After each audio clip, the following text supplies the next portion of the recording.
Welcome to the Holistic Psychiatry Podcast. I'm Courtney Snyder, a physician and holistic adult and child psychiatrist.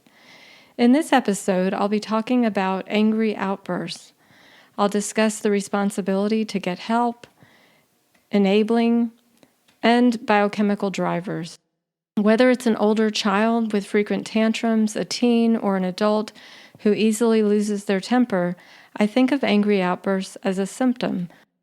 While there may be triggers, someone's inability to regulate their emotions, in my experience, suggest a biochemical and/or inflammatory driver.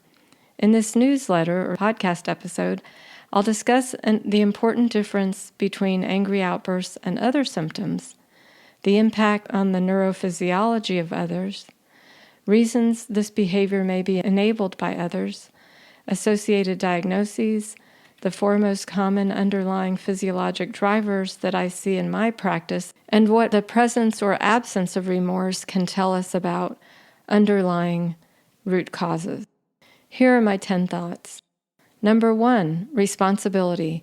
Though I think of angry outbursts as I would any other symptom, depressed mood, anxiety, or inattention, these more directly affect others. One doesn't have to be touched, screamed at, or have their property damaged to be impacted. This means there's an additional level of responsibility to seek help for those who have problems managing their anger, or for parents in the case of a child. There is not one way to address this symptom. I will share how I approach this from a holistic and functional or root cause perspective. While such approaches can be impactful and why I use them, they are not an appropriate starting point for someone who is highly unstable or a danger to themselves or others. In such cases, an immediate assessment through emergency room is indicated, and medications would be warranted. Number 2, impacts. The consequences of angry outbursts extend beyond embarrassment, damaged relationships, removal from school, loss of employment, or in extreme cases, legal consequences. Those who are the recipient of the rage, or even those witnessing an episode of rage, may be momentarily unsettled, or they may be triggered given their own past experiences, or even traumatized. The severity, frequency, and how threatening the episode will determine the impact on others' neurophysiology, as does the others' temperaments. Even having to walk on eggshells because of the threat of someone losing their temper reinforces the neuronal connections around vigilance. We have different temperaments. One person may feel a football player losing his temper with a coach is not a big deal. Others will feel it's a big deal. This week, I heard a sports analyst insisting loudly that Travis Kelce's behavior at the Super Bowl was appropriate. He repeatedly interrupted his two colleagues who felt the behavior was inappropriate. Even if the coach who was bumped, screamed, and cussed at didn't have a problem with it, he wasn't the only person impacted. There were families with children watching. They saw a man who, with his girlfriend, are seen as royalty in the U.S., model aggressive and out-of-control behavior and get a big trophy and a big kiss by the most culturally influential woman at the moment. Message sent, you too can act like that and be rewarded. Number 3, enabling. Generally speaking, enabling means giving somebody the ability to do something. In this case, it means giving someone the ability to continue to have angry outbursts and not get help. There are many reasons someone may enable this behavior. They may fear the person. It may be in their interest, financial or otherwise, to cater to the person who has tantrums. They may be so focused on the details of why the person got angry that they lose sight of the bigger picture and the harm being done to that person and those around them. Maybe they identify as someone who is good at helping others, and they think they can fix the person or love them out of the behavior. How adults respond to another adult's angry outbursts often speaks to what was normalized in the household they grew up in. Maybe they had a parent who couldn't or chose not to control their temper or other problematic behavior. And maybe they had another parent who normalized the behavior or joked about it or suggested there was good reason for it. This can be especially confusing for children who are looking to the seemingly reasonable parent to make sense of things. This early experience left unexamined can contribute to future adults who express their anger inappropriately and to future adults who normalize their partner, boss, employee, or even child's outbursts. Often people don't see or are in denial about the leverage they have to help the person get help. An example of using one's leverage could be when a coach or owner of a football team, in this case, who has a player that has tantrums, explain to the player that if they want to play, they need to get help. Diagnoses. Number 4. In my practice, diagnoses become less important than the behavior and what is causing it. Intermittent explosive disorder is a diagnosis more often given to adults to describe an inability to control sudden bursts of anger in the form of arguments, tantrums, or even violence. Disruptive mood dysregulation disorder, which is diagnosed in children, similarly involves recurrent tantrums, but in this case, there needs to be an irritable and angry mood between those outbursts. For both diagnoses, there are a range of medications, beta blockers, antidepressants, mood stabilizers, stimulants, that can be used. The form of therapy most often used is cognitive behavioral therapy, or CBT. Number 5, associated diagnoses. First, ADHD. Some would consider ADHD a disorder of self-regulation involving not just behavior and attention, as the formal diagnosis includes, but also emotion.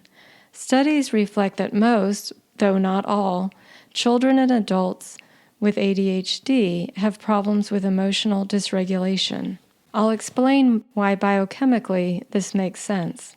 Bipolar disorder. This condition is marked by extreme mood swings, which include mania, emotional highs, and depression. Tantrums are not necessarily part of this diagnosis. However, when someone is manic, there can be a mix of impulsivity and mood dysregulation that could result in angry outbursts. When someone is diagnosed with intermittent explosive disorder, they are not necessarily having other symptoms between those outbursts. Oppositional defiant disorder. This involves a pattern of negative, hostile, and defiant behavior and can include excessive arguing, annoying, and pushing buttons. This is a diagnosis given to children. Angry outbursts can be part of this, but again, not in isolation.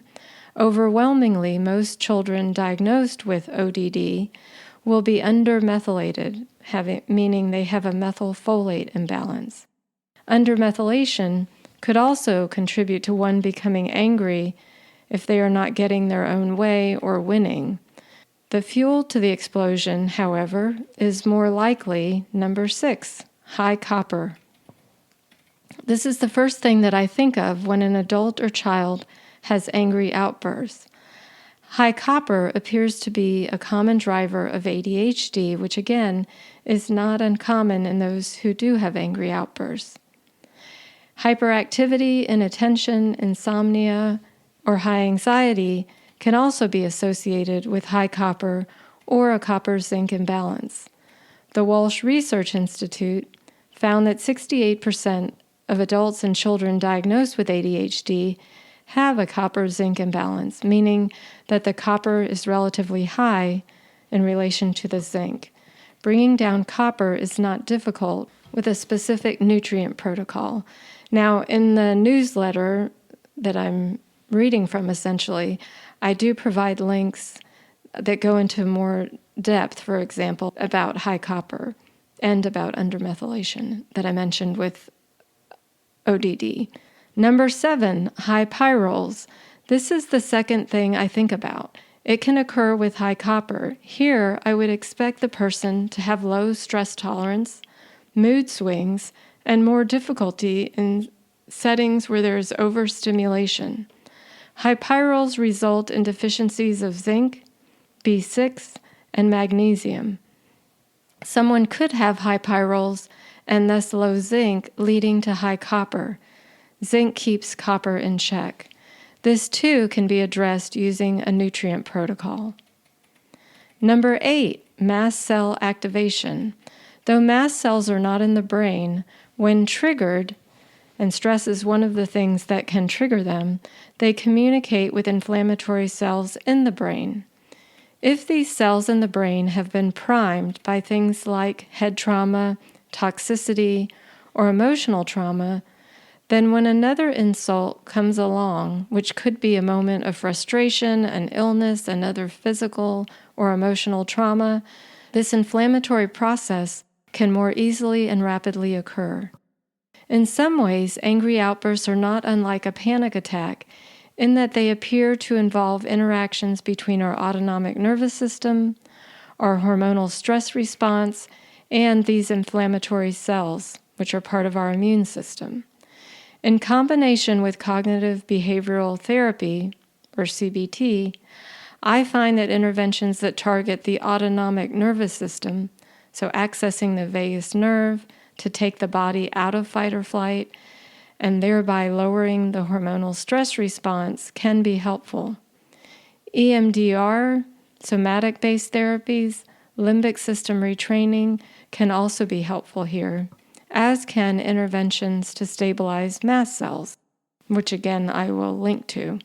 Number 9, mold toxicity. This is a surprisingly common driver of mast cell activation, an increased fight or flight response, high pyrroles, and even copper. Mold toxicity is an internal threat that already has the body closer to that fight or flight response. A little more threat or frustration for some could lead to angry outbursts, for others panic attacks, high anxiety, and still others a checking out. When I see families that have more than one family member having problems with angry outbursts, I think of genetics and modeling this way of managing anger. I also think about a shared environmental exposure to water damage, a shared exposure to very high electromagnetic fields in a family, such as if they're getting a high exposure in their home, could also cause this. Number 10, remorse. Not everyone is remorseful after having an angry outburst. When someone does show remorse, it is more likely that they will have high copper. I'm not sure why this tends to be the case, but relative to the other 3 factors I mentioned, high copper does not lower serotonin activity. If a child is extremely oppositional, or if adult is highly competitive, very strong-willed, and unable to see the big picture, but rather only the details of what they are angry about, they are less likely to show remorse, and more likely they will be undermethylated. Obviously, remorse can impact how motivated someone will be to seek or want help. If you or someone in your life has problems controlling anger, I hope something here helps you identify your next best steps in getting help. If you're interested in receiving these newsletters or podcast episodes directly into your mailbox each week, please consider subscribing at CourtneySnyderMD.com or on Substack. Until next time, take care.